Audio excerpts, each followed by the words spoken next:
Welcome to Wednesday's Word of Wisdom.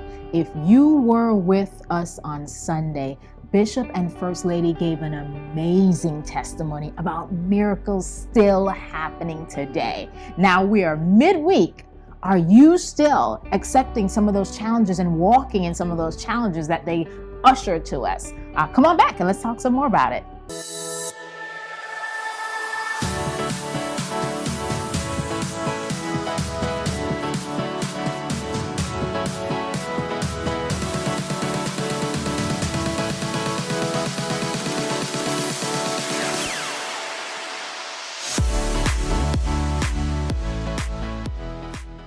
And we're back. Yes. So if you were with us on Sunday, Bishop and First Lady gave their testimony about what happened to their dog, Ember.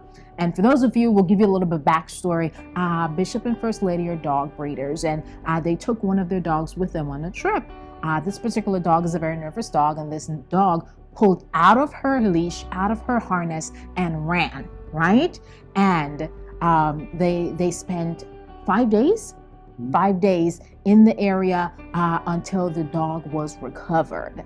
And so God gave them nuggets while going through their trial. And it was particularly interesting because one of the things that set with me that they shared was persistence, how God pursued or how God pursues us persistently. And that's how they enlisted the help of some trappers, and how these trappers were determined and dedicated to helping them catch their dog. And so they asked, the challenge went out.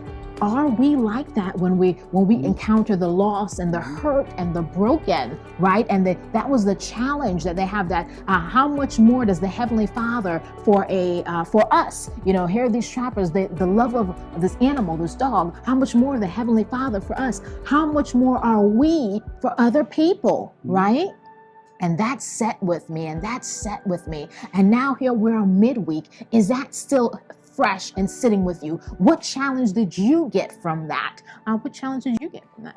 Well, I'm actually going to go along that same thing of persistence. Men, when you were dating your wife, are men that are still pursuing that woman that you're not married. Okay, think about that process, how it took. How long did it take before you got up enough courage to say, I love you? Or enough courage to go for that first kiss.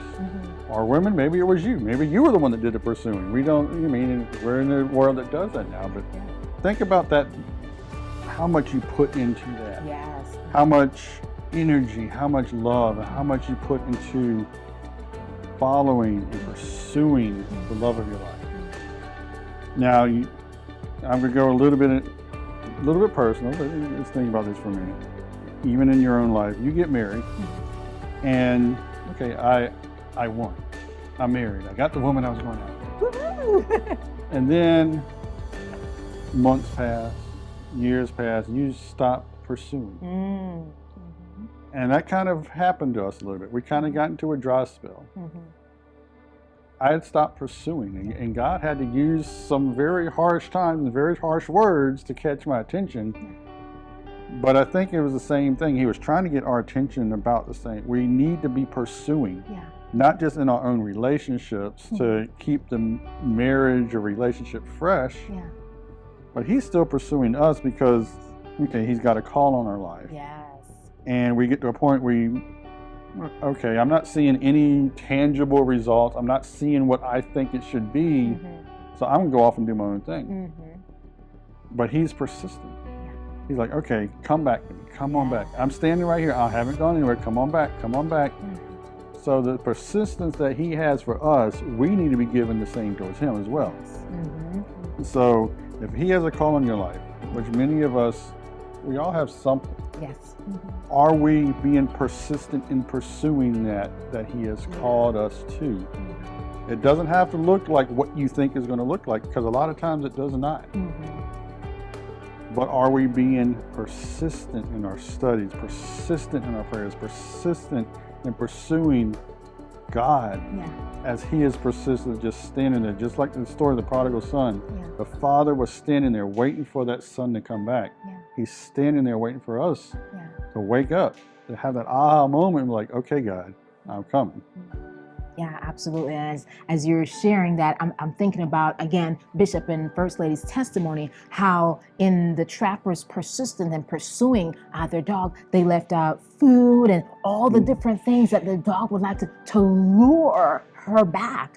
And as David said, are we following those things that the Lord is saying, hey, my child, hey, my daughter, hey, my son, come on back to me.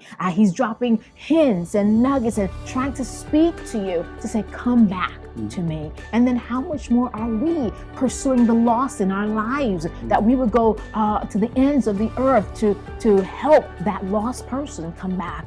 So until next time, God bless you and goodbye.